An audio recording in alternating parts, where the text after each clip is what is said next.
Next on Max TV, we take a look at the Battle of East and West. Pacquiao battles Hatton. Plenty of action on Showtime, and we have news and notes coming up on the next round. And welcome to the next round. Steve Kim joined as always by Gabriel Montoya. A jam-packed show, a big week of boxing. The epicenter is the MGM Grand in Las Vegas. It is the Battle of East and West for the Junior Welterweight Championship of the World. The Pac-Man, Manny Pacquiao, challenges Ricky Hitman Hatton. Gabe, I don't think there's any doubt. So far, 2009, this is the fight and the event of the year. It's going to be interesting. How does Manny Pacquiao react psychologically and mentally coming off that big victory against Oscar De La Hoya? Yeah, the letdown factor is a big one here. To me, the question I want to see is how does Pacquiao deal with a guy that's close to his prime, that's at a weight that he's actually very happy at being at, is undefeated at. Ricky Hatton's never lost at 140. And you look at the David Diaz fight, it was 135. He went up and he fought a guy that was really tailor-made for him. He was there to pick up David Diaz's belt and move on to bigger and better things. Then he fought the ghost of Oscar De La Hoya at 147. He'd never been there in, 11 years? And so it's really hard to gauge just how much Pacquiao is peaking. I think Ricky Hatton's going to give us a great indication of that. Gabe, I think me and you have been at the gym as much as any English-speaking reporters in this country at the Wild Card Boxing Club. I'll say this, from the outside looking in, the peaks that we've gotten, and I've gotten some extensive look, from a physical perspective, now I don't know what's going on here with Manny Pacquiao, the physical part, he actually is putting in a very, very hard stride in camp. Yeah, nobody works as hard as Manny Pacquiao, or very few. Maybe Floyd Mayweather, Edwin Valero is said to work very hard, but he's a beast in the gym. He looks great physically. He looks very strong. Freddie seems to think that he's taking the weight at 140 very, very well. That this is exactly where he should be. That he's not packing anything on or taking too much off. That this is exactly where he needs to be. I'm looking for him to stop Hatton in about 8 to 10 rounds. I think stylistically, it's going to be tough early on, but the speed, the power, and the style is going to be too much for Hatton. I go back to Ricky Hatton and forget the loss to Floyd Mayweather. Certainly no shame in losing to one of the best fighters of this past generation. The fight that is alarming to me from the Hitman perspective, Juan Lezcano. Certainly a guy, even at 130 and 135, was not a puncher by any means. Manny Pacquiao is one of those rare fighters, even as he moves up in weight significantly, he carries a lot of lightning bolts right here in both fists.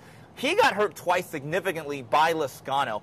I look at that fight and I say to myself, maybe that's an aberration. Then he gets Floyd Mayweather Sr. And I have to be honest with you, I don't care who he had in his corner. He was going to overwhelm and overpower Paulie Malignaggi. I think the offensive threat of Manny Pacquiao is going to be big. The one thing I believe Ricky Hatton's going to do from the very beginning is to be Ricky Hatton. He's not going to try to be a Mayweather. He's going to try to close the gap. He's got quick feet. He's going to try to smother and muscle Manny Pacquiao on the inside. But just looking at what Pacquiao's been doing in the gym, they've worked a lot on timing certain shots and getting out of the way and moving in certain directions. They believe that unless Manny Pacquiao makes strategic and technical mistakes with his footwork, he cannot get hit. Mediocre minds think alike. Because, Gabriel, I think that Manny Pacquiao will stop Ricky Hatton, and I think it is a significant win. Coming off the huge, huge importance of the De La Hoya fight, to come back and to be the first guy to beat Ricky Hatton at 140, no matter what anyone says, that is a huge feather in the cap of Manny Pacquiao. Yeah, I think it'd be huge for him to do it. And I'd like to see him do it before Mayweather did it. Mayweather did it in the 10th. I'd hope that Manny could, maybe set the bar and stop him at 8 or 9 so that he could turn around. And to me, that's the fight. After this fight is Mayweather-Pacquiao. There's nothing bigger. There's nothing better. And that's what boxing needs. I think, if the Oscar De La Hoya fight was something of a mirage and the David Diaz fight was a perfect stylistic matchup, then again, you look at that Paulie Malignaggi fight, and Malignaggi looked bad. His legs looked bad. Hatton looked good, and he had a good performance, but sometimes it's about the guy in the other corner. And to me, Malignaggi seemed like he was at the end of it. And now he's retooling. He fought this weekend. He still didn't look good.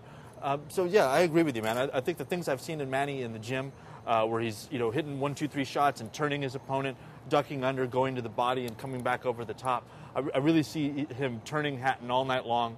And eventually, the little changes that Floyd Mayweather Sr. has added, the double, triple jab to get inside, the different combinations. The one thing I haven't seen a lot of is a lot of head movement.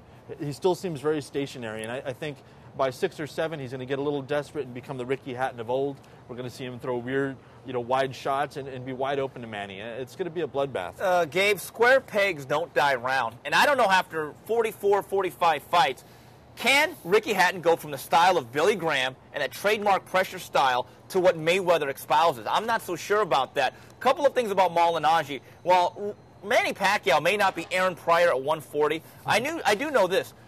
You compare the power and the offensive threat of Paulie Malignaggi to Manny Pacquiao, I'll say it again, it's like a wiffle ball bat to a Louisville Slugger. And I think one of the punches that's going to be very key because of the way Hatton holds his hands and he squares up with his shoulder, I think it's a left uppercut. I think the 5-hole is wide open, and I think Manny Pacquiao is now coming to a point where his boxing IQ and his boxing acumen is now caught up to his athletic ability. I think in the past, he was a much better athlete with great physical tools who wasn't a three-dimensional fighter. I think his career is now intersecting to a point where I think physically and mentally he is coming together. And I think right now Manny Pacquiao, believe it or not, at 140 is at the apex of his physical powers. I agree. He's peaking right now. At least that's what it looks like. This fight will gauge just how much he is peaking and just how all those things are coming together, like you said. I'm really excited to see it. I mean, this is what boxing's all about. You got two guys that are near their prime, that are at a perfect weight for each other. It's a stylistic clash. I can't wait to get to Vegas. So there it is, the battle of East and West in Las Vegas. When we come back, we take a look at Taylor Frock. Moving on, round two of the next round, Steve Kim, Gabriel Montoya talking boxing. It was a thriller on Showtime for the WBC super middleweight title of the world. Carl Frock goes to 25-0 with his 20th knockout, stopping Jermaine Taylor in thrilling fashion in the 12th and final round. Taylor drops to 28-3-1.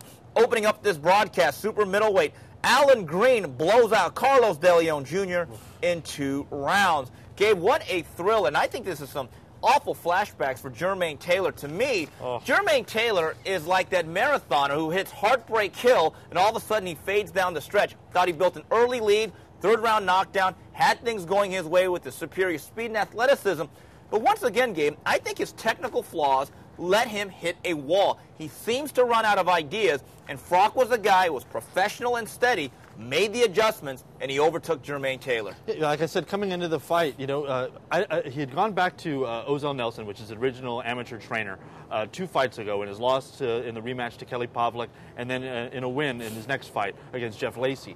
But I still didn't feel that he had found a comfort zone. He'd found some new things that were really working for him, but he hadn't reached a point where he was comfortable, where there was a jumping-off point between what he was trying to relearn and just instinct. And it showed in this fight. He got in that 3rd round, he dropped Frock, Frock gets up, kind of shaky, and Jermaine just stared at him the rest of the round. He didn't do anything, and you could see the wheels turning. I should go after him. No, maybe I shouldn't. I don't want to outpunch myself. You just saw the conflicted attitude in his mind. I think the problem is he's never been the most instinctive boxer. When I get the sense about Jermaine Taylor, if you tell him to do A, B, and C, he can execute that if he's allowed to paint by numbers. Right. But when he starts to get into an intuitive feel and he has to box by instinct like the great ones are able to and adjust on the fly, he's not able to do it. Everyone will make note that Jermaine Taylor ran out of gas. But before that, I thought he ran out of ideas. Because right around the 7th and 8th round, you kind of got the sense, you know what, outside of throwing a hard jab, he kind of said to himself, you know what, I can't really land my left hand consistently with the hook. I'm not going to the body like the way Ozell Nelson said. And his right hand the whole night was really a sloppy, ugly-looking punch. Yeah. The one thing about Jermaine Taylor is they've never been able to clean up his footwork or his balance. No, he's still leaning over that front foot too much, or he's kind of hopping around. He doesn't really slide. He's not very smooth.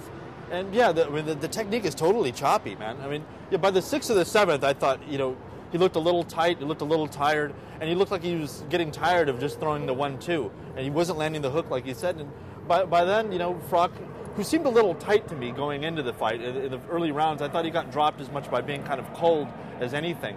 He seemed to warm into the task, and he wasn't doing all that much. He was just pressuring Taylor, and it seemed like the mental pressure, combined with the fact that he had no answers or no new ideas, it was just nightmare all over again. Just my personal opinion, 2 scorecards had Taylor well ahead, 106-102. I don't know about you, Gabe. I thought the fight had significantly tightened up. I thought the first 5-6 rounds were Taylor's. I thought the last 5 or 6 had belonged to Frock. I thought each fighter could make an argument that they had won 4, 5, or 6 rounds going into that last round. And I thought it was a very, very close fight. Now, here's the thing about Frock. I don't think he's spectacular. I think he's steady. I think he's consistent, and he's tough. I see a guy who's a top 5 super middleweight, but in my opinion, he's not a guy that beats a Mikhail Kessler, Joe Calzaghe, or even Lucien Bute. No, even the guy that was on the undercard, Alan Green, I think could take him out, who looks spectacular. Yeah, he's got a lot of defensive flaws, and I think, before it was a quirky style, it seemed hard to hit, but that was against all these guys in England that were kind of second-tier fighters. Now that he stepped up, and as flawed as Jermaine Taylor is, he's a very experienced fighter, and he's a good fighter,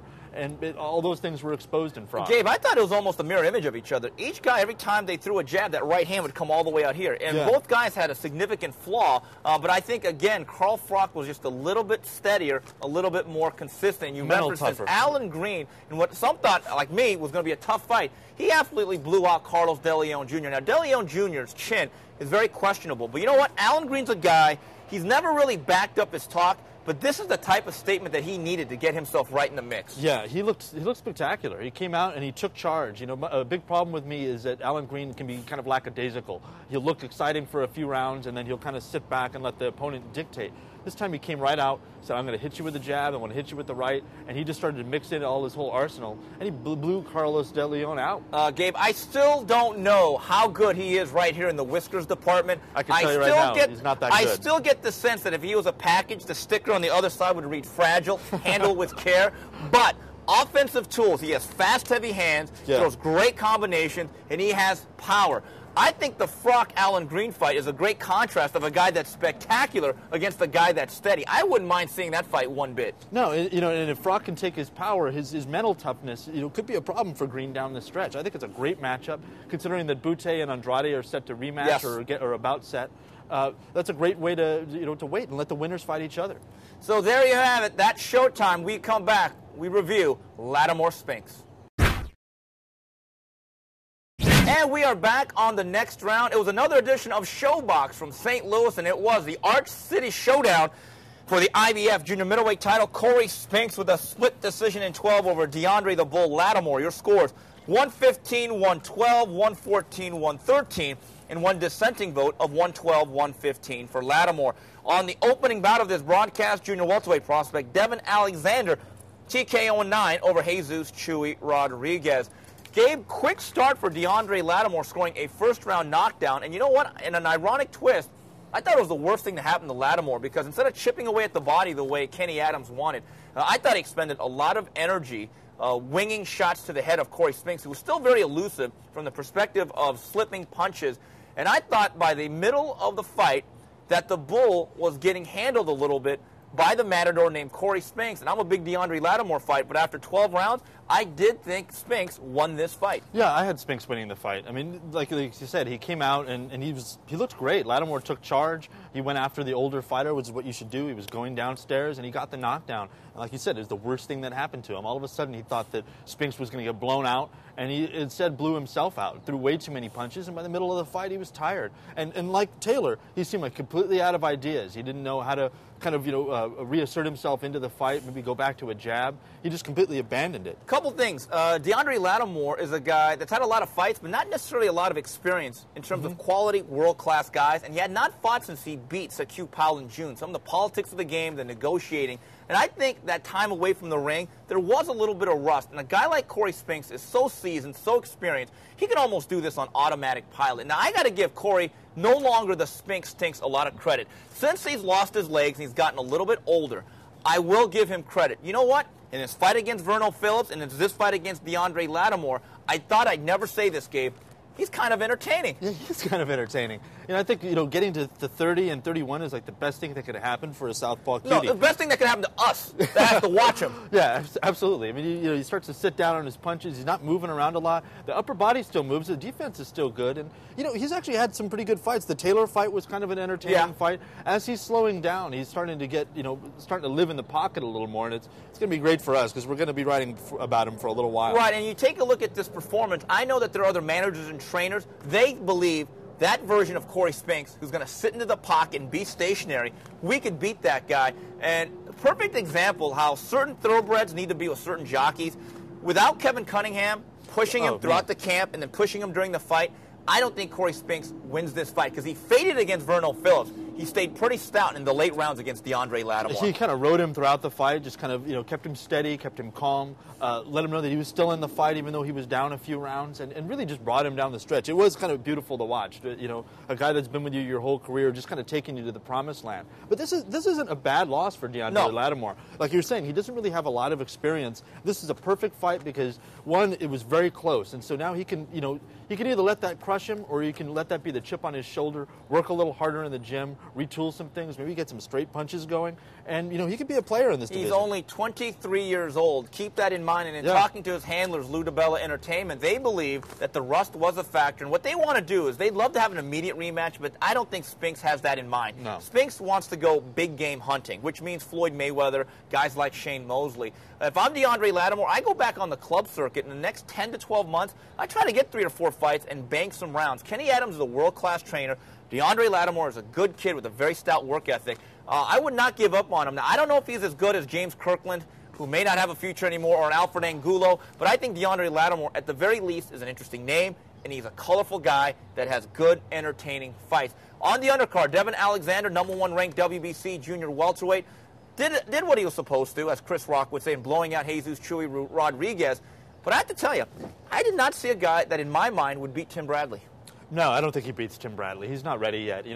They've been talking about him as the next big thing, and he's a solid fighter. He's got good skills. I don't see a huge killer instinct in him. He just kind of, I don't know, each round kind of looked the same to me.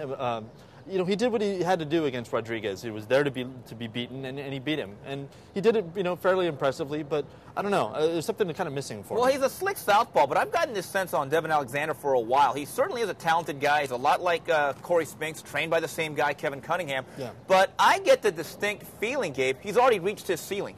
What you're seeing is what you're getting. He's not going to turn into a better puncher. And I don't know about the physical strength. Now, the one thing about Tim Bradley, I've been told that they're going to drop the BC title. They're not going to go for this mandatory. But I'd like to see that fight because Tim Bradley is one thing. He is tough, and he's also well-conditioned. I would love to see Bradley put on the heat all 12 rounds against Devin Alexander. I hope one day down the line, sooner rather than later, they do fight, Gabe. I think it's a hell of a fight. I think a year and a half, though. I think Bradley's got some other fish to fry right now. And, although the guy I wanted to see him fight, Arango, is moving up to pretend to be a welterweight against R.J. Berto. But, yeah, no, I think that's a hell of a fight. I'd like to see it, but not quite yet. I don't know. Did you just say R.J. Berto? We'll get into that a little later. We come back, we go to news and notes.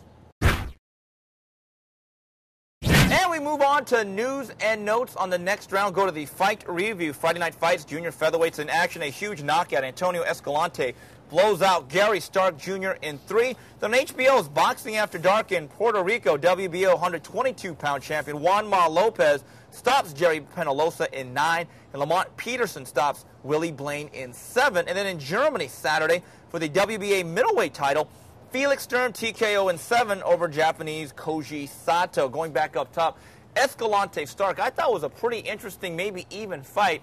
It was till he got hit, and Gary Stark simply does not have a chin. He's taken some bad knockouts. I think he needs to think about his future in the game. And Escalante is a guy, he's been vulnerable, he's been knocked out, catches more than Yogi Berra, as they say. But I tell you what, the guy is a player, I think, at 122. Absolutely a player. And if you can take a shot and keep coming and then land a shot like that, I mean, yeah, you're going to be a player. There's definitely somebody out there for him to fight. I mean, you got, Caballero's there, you got Molitor there. There's a plethora of people that he can take on. He's an exciting TV fighter. I don't know about his durability, the way he takes shots, but, it's somebody definitely I want to see again. Remember, he got knocked out by a natural flyweight in Mauricio Pastrana, and what was another knockout of the year candidate last year. But the man at 122, I know there's bigger names like Israel Vasquez, Rafa Marquez. I know that Caballero has 2 belts. But I got to tell you, you're going to have to convince me that there's a better 22-pounder in the world than Juan Ma Lopez. So there isn't. I mean, he did what you said. I'm still waiting for the picture of him with an Indian headdress because, he stopped Jerry Penalosa, something that a lot of people didn't think he could do. I still saw some flaws. I mean, he came out, he threw everything but the kitchen sink, and he really kind of blew him out with volume. And I think against, a top guy, against a Caballero who's, 31 and an experienced fighter, I think, he's going to get into deep water like that, throwing 100 punches around. He's going to be in some trouble. Well, Gabe, here's the thing. As much as I like Jerry, let's face it, he's really a blown-up 15-pounder. Yeah. And Jerry, I thought, was very crafty, kind of sucking him in and running him into right hooks. Landed a couple of them very solid. The problem is, I go back to my original point. He's a blown-up junior bantamweight. What happens if he takes those shots against a legitimate 22-pounder? That's the question. That's the question I want answered, and I think it's going to be a problem. He got that right hook kept exploding off his chin, like you said. He would bring him to the ropes, and Juanma would explode. And I thought as he got tired, his technique kind of went out the window a little bit. He started to push his punches around 6 or 7. I give him credit though for staying the course and throwing 123 punches. I think in round 8, something like that, and breaking a CompuBox record like we care. But I think against a top guy, like I said, Caballero. I have a feeling that they're going to wait on that fight. Maybe wait till they move up. Hold on. Bob Arum's going to say something very, very basic. Uh-oh. Nobody knows who Caballero is. We don't need to make that fight. I sold tickets. So that's the bottom line. One guy can go to Puerto Rico and sell 10 to 15 tickets and is now, I think, the heir apparent to maybe Miguel Cotto, because he's got an effervescent personality. He doesn't come with the strife or the turmoil personally that Miguel Cotto does, and the island loves Juanma Lopez and his Kool-Aid grin. Now, I've said this about a year and a half ago before you stepped onto this chair. Lamont Peterson is a right-handed version of Winky Wright. Yeah, he is. I mean, it's like Corey Spinks got exciting and the universe said, no, that this is not right. Here you go. Here's Lamont Peterson. He's either on offense or he's on defense. He's moving slowly forward. He's a very safe. He throws quick punches. And, yeah, he does go to the body. He does stay behind a jab. He's technically sound. But, technically he's not exciting either. I think you have to put him in with threatening guys who can really punch. And Willie Blaine was the very definition of a reluctant boxer. And no surprise here, Felix Sturm beating up on Koji Sato. The shame about Felix Sturm was I remember when he came out to this country as a nobody. I thought he whipped Oscar De La Hoya 8 rounds to 4. Yeah. And I'm thinking to myself, this guy is a pretty damn good fighter at any weight. He's a solid guy. I'd love to see him out here again against some marquee American attractions. But instead, and I don't blame them from a business perspective, they basically have decided, Universum, to stick him into that safe cocoon in Germany where you could fight Japanese middleweights. Yeah, the fact that he didn't become a bigger star was almost as big a robbery as the score in that Oscar fight. I think Koji Kato is so slow, he's actually still falling right now. It's amazing. He just, like I said last week, just winging wide, slow shots like he's in Matrix bullet time. And, it was tailor-made for Felix Sturm, who's making a very good career out there. A lot of fans will criticize, like, Arthur Abraham or the Klitschko's. Why don't they come to America? They don't need to. They don't need to. He's making $5-10 million a fight. But why come here? Here's the shame, though, Gabe. You have 2 of the very best middleweights of the last, let's say, post-Bernard Hopkins era, and Arthur Abraham and Felix Sturm, who fight in the same country, and yet they have not come within 50 miles of fighting each other. I just find that very, very odd. Taking a look at the fight review. Thursday night in Panama, IBF/WBA junior featherweight champion Celestino Caballero takes on Jeffrey Matbula. Then on TV Azteca, Hermano Antione is in action, and Alfonso Gomez takes on Juan Buendia. And then on Showbox, welterweights, Carlos Abregu takes on Irving Garcia. Then lightweights, Marvin Quintero takes on Wes Ferguson. We talked about Caballero. It's interesting about this guy that he is now getting pound-for-pound recognition. Caballero, I'll say this, is like Paul Williams. Because of his size, stature, and reach, absolutely, positively, one of the toughest style and matchup problems in all of boxing. Yeah, I think even for a guy like Juanma, who throws a lot of punches, who probably throws as many punches as Paul Williams, he's going to be a problem. He's 31 or 32. He's an experienced guy, and he's shooting downhill from 6'1" at that weight. It's ridiculous. I mean, he could be a welterweight. And he catches well. Has a very good chin, as Ponce de Leon will tell you, and he's a windmill. He throws punches and bunches, and he keeps on coming. Last week, he did a very good story on Urbano Antione. I think Urbano Antione, it can now be said, is one of the very best young / prospects, contenders in the world that is in line very soon to fight for a world title. Oh, I think he actually was in line to fight the Humberto Soto and Giovanni Lorenzo winner, and then he decided to move up to lightweight where the bigger boys are. And I'm really excited to see this guy. He's got a lot of world-class experience. Unfortunately, a lot of it is just in the gym. Fighting against Kevin Kelly. He's fought with Edwin Valero, and most recently he was Manny Pacquiao's chief sparring partner. He's a very exciting guy. He's not really up against Tyrone Harris, who's kind of feather-fisted and kind of there to be beaten. But I think after this point, we're going to see him, his company step up with him. I believe he's with Top Rank. Yes, he is. And I think they're going to look for a title very, very soon. Gabe, Gomez-Buendia is going to be a great little fight. You got 2 guys that are evenly matched, maybe limited, but they're going to be there. They're not going to have to use MapQuest to find each other. Whoever wins this fight is the guy that did more road work and put more time in the gym. I think it's that close of a fight. Yeah, it's going to be the guy that wants it just a little bit more. What I'd like to see is when the guys get into the ring, if they could just move the ropes just in, because they're going to move to center ring and they're going to stay there. These two guys are going to go after each other, and it's going to be a beautiful thing to watch. Moving on, wrapping it up here with tidbits. Bad news here. James Kirkland is being held on illegal possession of firearms. His career is in jeopardy. And then this fight is finalized June 27th from the Staples Center in Los Angeles. For the interim WBA 40-pound title, Victor Ortiz takes on the rugged Marcos Medina. I am shocked, not necessarily shocked, but maybe saddened by the fact that James Kirkland had such a bright future. It was such a great narrative, him and Ann Wolfe fighting together out of poverty. And from what I've been told, with the legal situation in the background of James Kirkland, he may have had his career end, and that's sad. Yeah, it is sad. I mean, you look at a guy like Ike Ibuchi, who was the last big heavyweight hopeful that ended up going to prison. And I've talked to James for a number of years now. I've covered him since he was the first fight on an undercard, and it really is sad. You see a guy that seemed to have turned his life around, that suddenly started to, taste the bright lights. I don't want to infer too much, and decided that he needed to carry around a bunch of guns. I mean, maybe he's just from Texas and he likes guns. I don't know. But the guy was an ex-con, and you just can't do that. Right, and in the post-9/11 era, and especially in Texas, he could be boxing's version of T.I., except T.I. only got 1 year. And here's the thing about James Kirkland. I don't want to absolve what he did. I don't want to be an excuse maker. I don't want to be an enabler. He broke the law. He's going to have to do the time. But in my personal dealings with him and knowing the turnaround James has made, he was not what I'd call a vicious bad guy. I actually like James. A lot of people say good things about him. But I think it's one of these dead-end, tough-luck kids. You just get the sense he never had a shot, that his background was just so fractured that this may have been the way it was going to end regardless of boxing or not. Yeah, he's always been a guy that it took about, 5 interviews to get him to kind of to trust, to be able to talk, to start to joke and be comfortable. I mean, this kid was an experienced street fighter by the time he was 6, and then he went into the gym and started making money fighting people for $5 a round. This is a guy that had a really tough upbringing. And like you said, I'm not absolving it. He broke the law. It is what it is. But it is just plain sad to see a guy that was going to be boxing's next big rising star and may never fight again. Right. Gabe, I think this is a real fight. Victor Ortiz takes on Marcos Medina, who gave Andreas Kotelnik everything he could handle a couple of months ago. I saw that fight. That was a razor-thin fight. What I love about this fight is they've got it for the interim WBA title. The winner of this fight is scheduled to meet the winner of Khan Kotelnik. I like that Final Four. Yeah, I like that fight if you're not, Amir Khan, because he's going to have to face Victor Ortiz. Yeah. I think Ortiz is going to win this fight. And I think Victor Ortiz is the future at 140. Bradley is a tough guy, but I just think Victor's got the great equalizer. He's got that power. He's got the southpaw style. I think he's going to start to dominate in this division. And, if Khan gets through Kotelnik, or they say he's the weakest champion in the division, he's going to have problems because, he's got a little beard issue. A little?